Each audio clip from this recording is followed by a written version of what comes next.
Welcome to Kilimo na Biashara Show. Thank you so much for choosing us. Today, we want to delve into one of your favorite vegetables. I'm speaking about Ethiopian kale. I know there are different varieties of kale. There's kumawiki, but this one specifically is Ethiopian kale. Many of you know it as Kanzira. I don't know how it's called in your native language, but that's the most common one, Kanzira. And to know the difference, we'll have to talk to the expert, right? And know what are the benefits of Ethiopian kale as opposed to the rest of the kale available in the market. Shall we engage him? Let's go. Collins.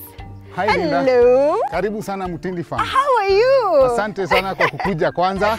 So tell me what's happening here. Here we are preparing these beds to plant seeds for Kanzira, better known as Ethiopian kale. But now introduce us to Ethiopian kale. Ethiopian kale is a delicacy. It's a vegetable that is it's a cousin to kale. The common skumawiki and the matumbo skuma, the kali skumawiki. So this is the cousin to these varieties of skumawiki. And now why did you decide it's the cousin and not the skumawiki? I do both. I do both the skumawiki and this, but now you see this has no gas. So people prefer this than the skumawiki because in the urban, because you can see this is an urban setup, most people are suffering from ulcers and other people are living with some conditions. So this is best for people who live with the condition for ulcers. So people prefer this in the market than the normal skumawiki. Yeah. So when it comes to growing Kanzira or Ethiopian kale, is it similar to when you're growing skumawiki or kale? No. Skumawiki, you have to put it on a seed bed and wait for 30 days. But this one, you just have to prepare. You see the way I've prepared land. You just prepare land, make sure the ground is soft and level. You add manure, mix, and then you plant directly. And the difference is the other skumawiki takes 1 month to transplant, but this one takes less than a month to harvest. And how about management? How do you ensure that the farm is productive? Management of this one is easier, but if you are not careful, it can be a disaster on you. Because you see, this one we don't plant on lines, or we don't use like this one we broadcast, and the other one we put on the lines. So broadcasting means 2 or 3 seeds will land on the same place, and which means you'll not use a hoe to cultivate ama kupalilia, you understand? Yeah. So for this one, the management is a bit different from the other one. But the good thing about this one, it doesn't require much attention. Other than just weeding, it doesn't require much attention as long as your soil is rich. And since it's broadcasted randomly, it won't compete for food. Every plant competes for food. That's what we know, and that is what it is. But if you take good care, if you weed and eliminate the weeds, your Kanzira will do amazingly well on your farm. Yeah. Does it need a particular type of soil to thrive? Apparently on my land, I'll show you on the other side, I have 2 types of soil. I have cotton soil and I have this red soil. For Kanzira, number one, you must understand, Kanzira is a drought resistant plant. And it does well also in during cold season. So Kanzira does well on both the soils as long as you prepare your land well, you manure your land, and you make sure it's clean. Like there's no weeds, because Kanzira is a weak plant. It's weak. It's very weak. Speaking about manure, what do you feed on? How is your feeding regime? I am organic, but I don't want to lie that I am 100% organic. I try to be at least 95% organic. because as the weather changes, the global warming, we get new infections, we get new pests coming. So at some point, I use the normal herbicide that we buy, but mostly I use urine from rabbit, which I keep. I keep rabbits and I collect urine. I use it as a herbicide and as a foliar. I will show you just a few. So managing Kanzira is easy. And now, when it comes to pests and diseases, is it prone to it? Yes, it is very prone to pests and diseases at some stage. When it's about 2 weeks. When it's about 2 weeks, you will start seeing aphids. If you don't, normally, me, I manage my plant. So I know what to give it. If I plant today, after a week, I know what to give it. After another week, I will know what to do so that it's not affected by either cold or diseases or pests. Yeah. Yes. Okay. Can we broadcast now? Yes, you can. Okay. Now, where do we start broadcasting from? Now, we normally start, it's logical to just start from one point, going to another point. Yes. So we will start from this point. You see, wameanza kuweka manure pande hii wakienda hivi. So we'll start here while going there. Okay. So that tukifika huko, we don't step again on the farm, kanyaga. But first, let me look at the seeds. How does it look? You are a very clever girl, Wewe ni mjanja, hutaki kupanda kitu ingine. Hii mbegu ukiangalia, kuna brown, a bit yellow and green. Yes. The brown and the yellow ones, they will grow. But these green ones, even if they grow, they will not, they will not be, because the seeds haven't really dried, matured. And it's not like they haven't matured now. It's maybe when we were harvesting the seeds, they were not matured then. Okay. Completely matured. But most of them are matured. Okay. Then let's plant. So I want to show you a technique for broadcasting. You don't grab a handful. You grab like 4 or 5 tablespoons. And then, you see how,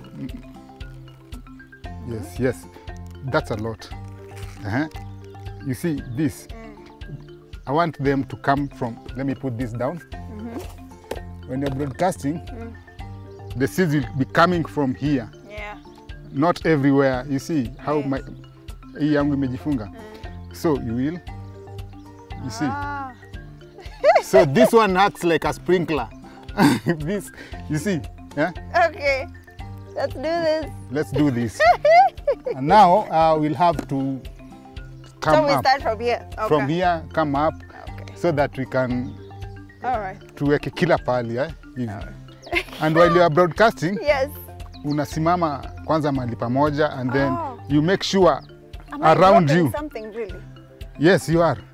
You make sure around you. It's filled, and it's about. Let me have some more. Yes. It may seem funny, but there's something we are doing. This is quite interesting, right? Whether this is how you broadcast for Kanzira or Ethiopian kale. This is how you do it. So fancy. But the main aim is to ensure that it's equally scattered around because this is the broadcasting method. But that was just the first part of the show. We are taking a short commercial break, and then we take you to the fully matured Kanzira. So don't go too far. We still have a lot for you.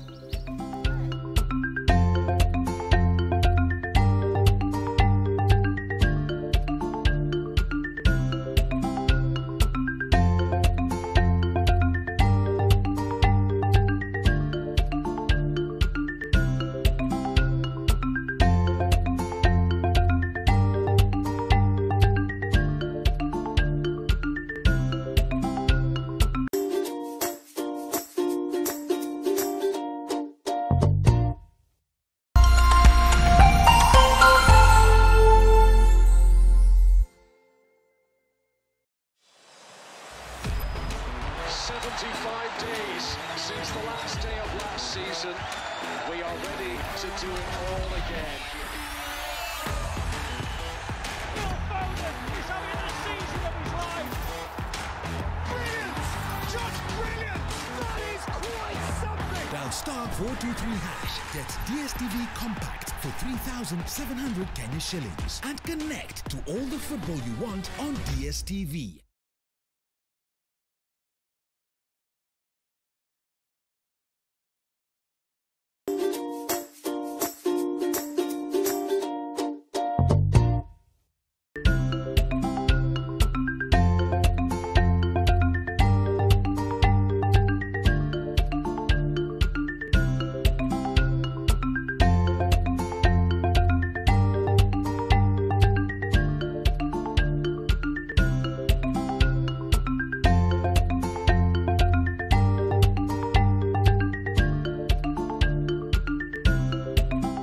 Ethiopian kale or Kanzira offers numerous opportunities for value addition, making it a versatile and valuable crop.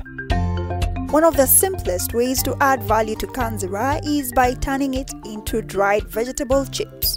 These chips can be seasoned with various spices and herbs to create a healthy and tasty snack, perfect for health-conscious consumers looking for an alternative to traditional potato chips. Another option is to create a ready-to-use Kanzira powder. This involves drying the kale and grinding it into fine powder that can be added to smoothies, soups, and stews for an extra additional boost. This form is convenient for busy individuals who want to incorporate more greens into their diet without the hassle of preparing fresh kale daily. Kanzira can be used to make delicious and nutritious juices and smoothies. By blending fresh Kanzira leaves with fruits like pineapple or banana, you can create a refreshing drink that's packed.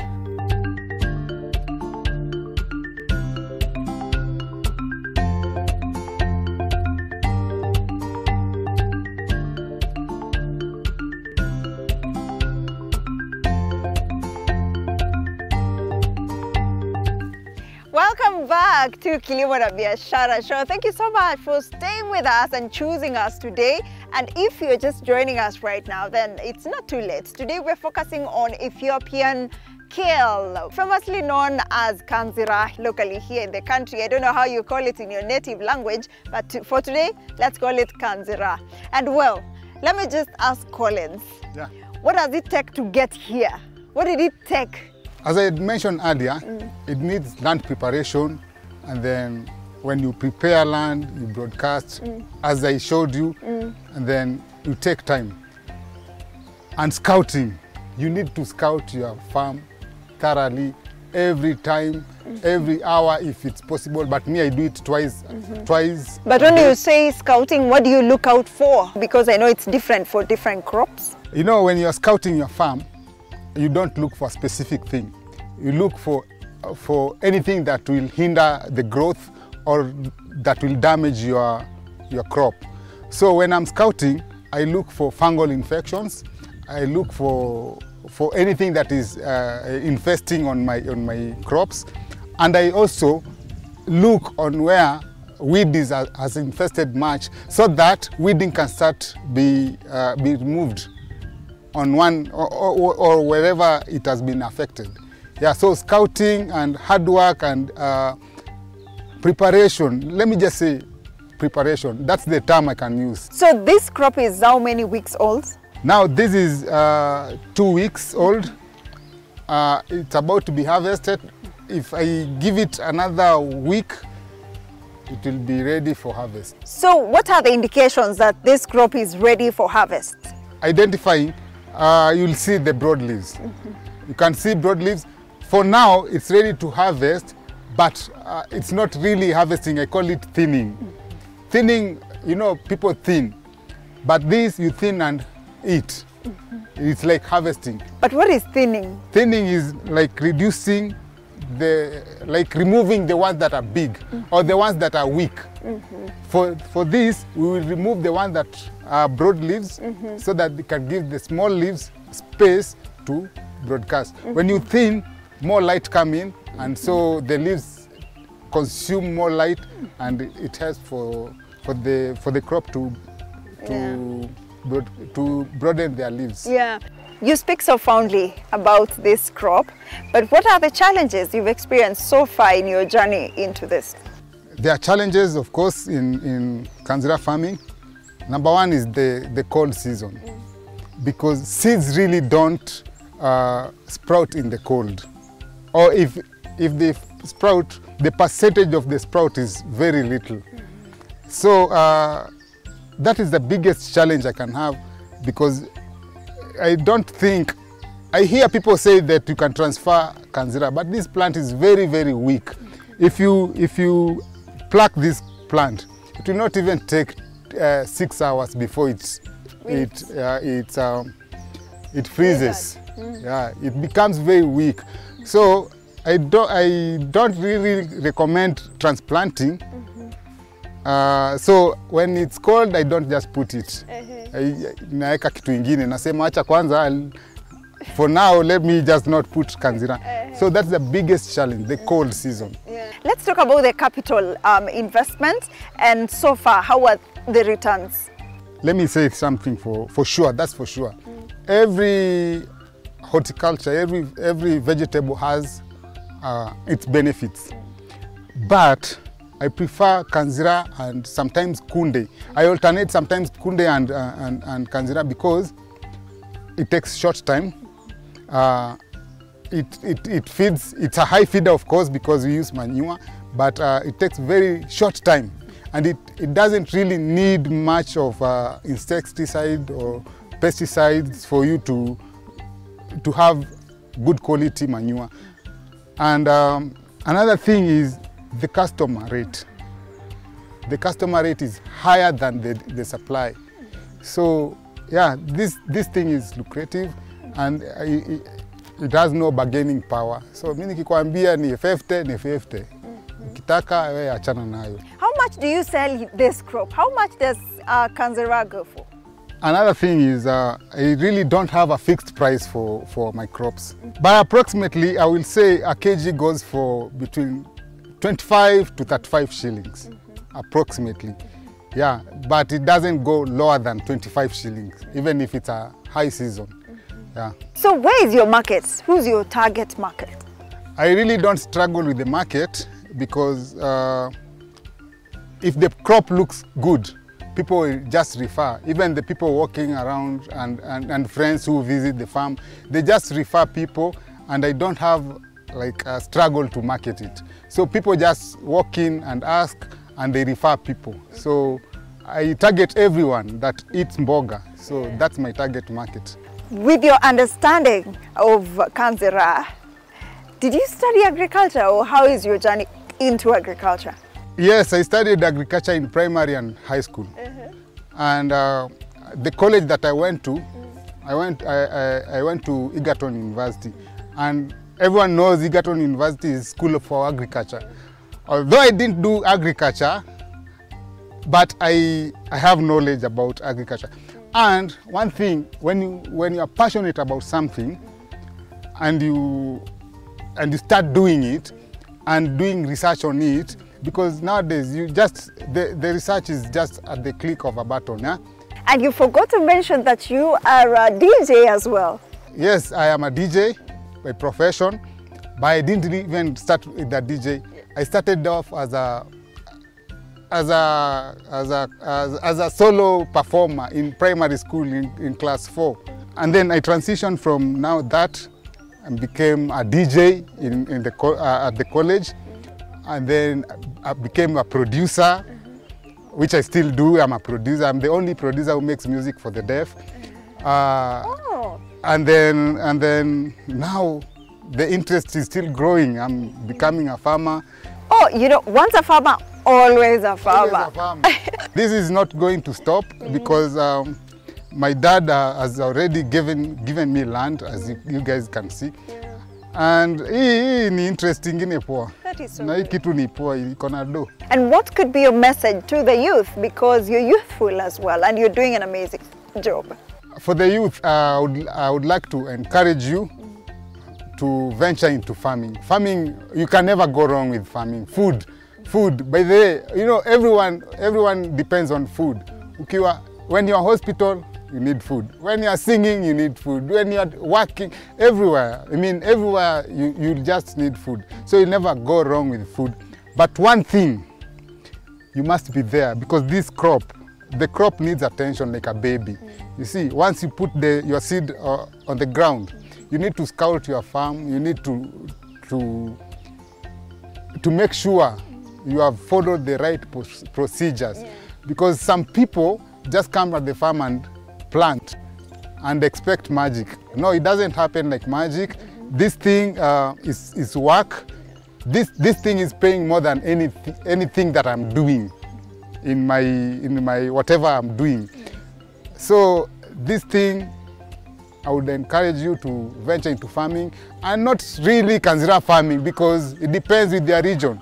Just do a study, contact your agronomist, watch more documentaries about farming. There's so much online, and you can make a living and you make money out of it.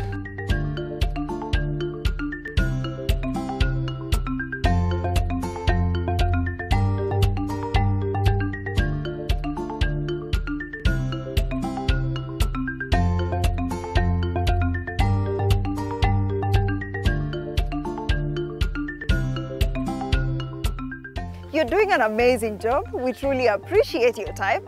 So thank you. Karibu. And thank you for being part of the show today. I hope you've learned something about Ethiopian kale, the advantages of planting Ethiopian kale as opposed to having the typical kale that we call sukuma wiki. Well, that has been Kilimo na Biashara Show this episode. We truly appreciate you. See you again next Sunday for yet another exciting episode. My name is Linda Koskei.